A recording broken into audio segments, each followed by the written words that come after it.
morning, good evening, good afternoon, everybody. Welcome back to another video with your average biker. Now, today's video, I'm gonna go over the gear that I wear every time and the gear that I wear occasionally, depending on what the scene calls for.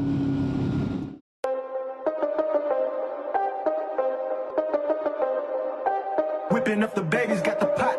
May.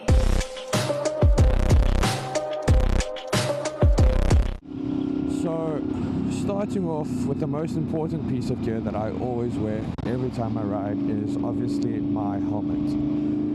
Now, I've got a Shoei GT2 Air. Haven't always owned this helmet, but I got it for a really good deal in December of 2025, which I had my eye on for about 2 years before that.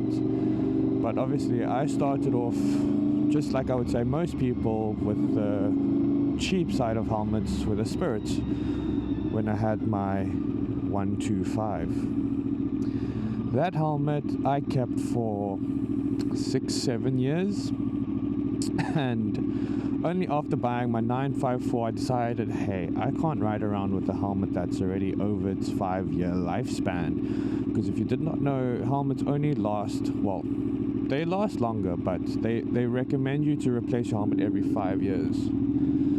So, yeah, I was riding for the first couple of weeks with my 954 with my Spirit helmet, decided, no, I need to upgrade.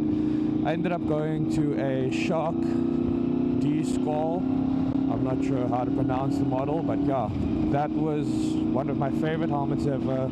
Loved all the features, loved the helmet. I still have it, it's at home. I just don't wear it anymore. Because in December 2025, I got the Shoei GT2 Air. Now, the Shoei has been so far the best helmet I've ever owned, and I don't think any helmet under 10,000 Rand can compare to it. If I ever wanted to upgrade this helmet in the future, I would have to, I don't know, go for like the brand new Alpinestars SuperTech R7 that just released, or something of AGV's K6S, or like the Shoei RF1400. Like, I think that would be the only upgrade that I could go to next, or like even the GT3. Yeah, it's very hard to beat this helmet, especially for the price I paid. I did not pay full retail price for it. I got it on a very, very high discount. Yeah, so that's my helmet. Next,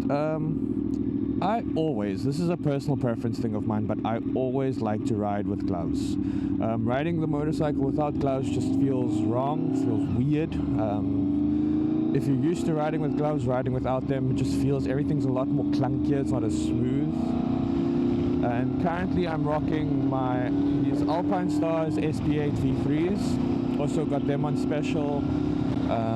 Before this, I had some gloves from Raven Moto's Envy range, the blue ones. I was actually very disappointed with the quality of those. Not even 6 months, and it already looked like they'd been through 10 years worth of usage. It was starting to break, cracks everywhere, and the color faded off on my hands in the rain. Like, my hands would be stained blue after riding in the rain or getting the gloves wet. So I was not happy with the quality of those, and I decided I needed a new pair of gloves. Bought these, super happy with these. I've put in a lot of kilometers on these gloves already, and they've still held up great, comfortable fit, and I just love them.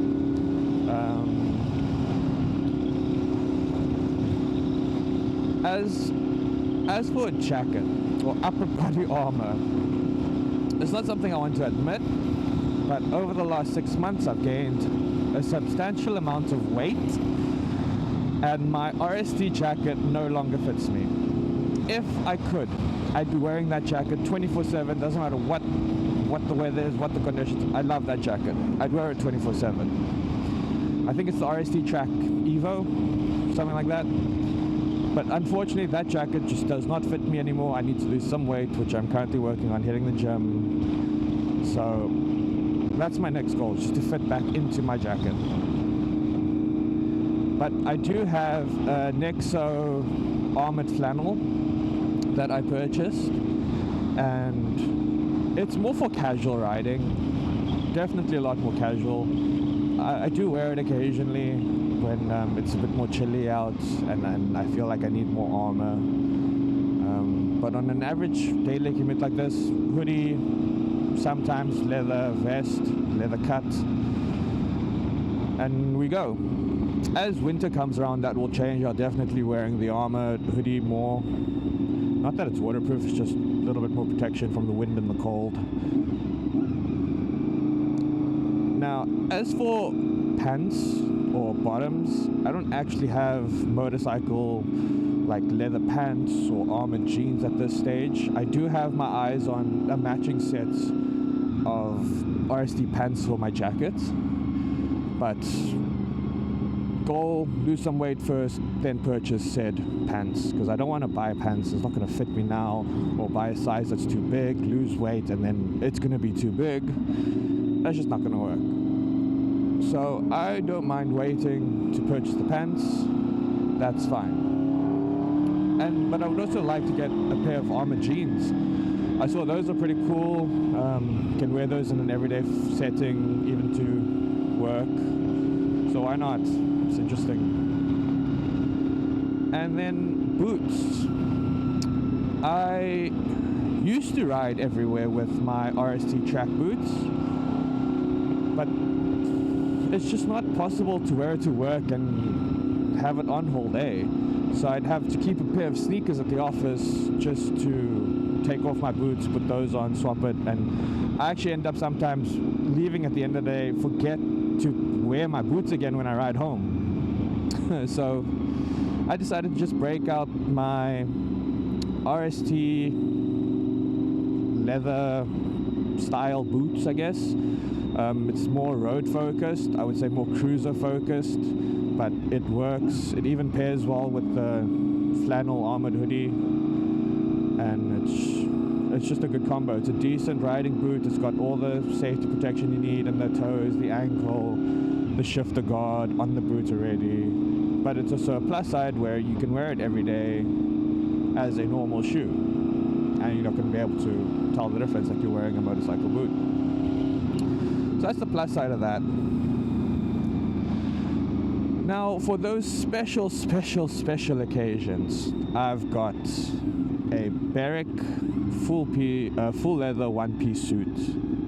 Those we save for special occasions such as what I hope to be soon track days. Possibly not on this bike, but I want to do a track day soon. So I'll save the suit for that, or when we do weekend runs and the twisties, mountain passes, or even late evening runs when we do some sketchy back roads with no lights, no road lights, I must say, actually. So yeah, I do have the suit. It is at home, but it is a bit old. Gonna need to probably get a new one soon, because the rubber on the inside is starting to deteriorate. Every time I wear it, some rubber pieces fall out. So either replace the whole suit or get the rubbers replaced. Something like that. We'll see. But yeah, let me know in the comments below what your helmet is. What gear do you ride with all the time? What's your most favorite gear?